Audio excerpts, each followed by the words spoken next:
Dairy farming just out of Finley in the Southern Riverina.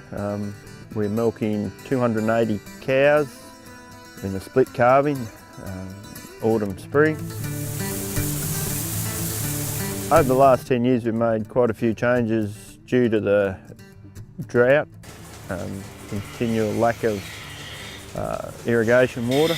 We've increased cow numbers, which has led to increasing the size of the dairy and adding the ADF cup system so we can milk those cows quicker with the same labour.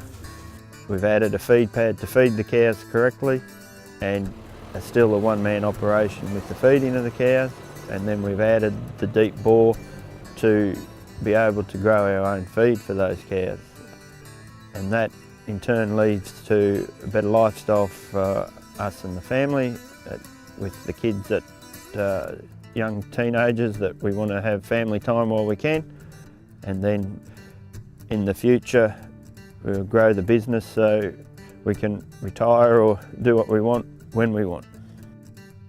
Well, if you go back 10 years ago, the cows would have been fully fed on pasture, out on the paddocks all the time, and even then, if they were fed hay and silage, it would have been fed in the paddock. But now our system's much more flexible, that if the feed's not in the paddock, they go on the feed pad, and we can control their diets and their intakes a lot better to get better returns. We're a lot more flexible, and I think with that flexibility we're a lot more profitable. The whole farm's recycled and the bore could reach right round the farm. Heat stress has been an issue with the number of cows on the feed pad not moving around, so we utilise one of the hay sheds that's close to the feed pad. They can get under that, and in the dairy we've put in a sprinkler system. At the start it was pressure on our business because our business hadn't changed in the last 15 years before the drought. We just had water there and we had milk quota there, so everything just plodded along.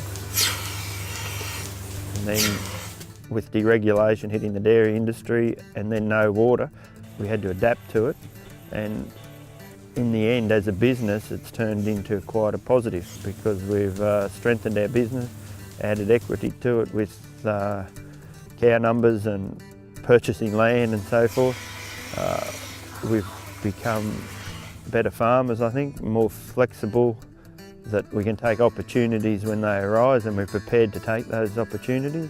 Where you go back before the drought, you weren't looking over the fence, you were always quite happy with the way you were plodding along.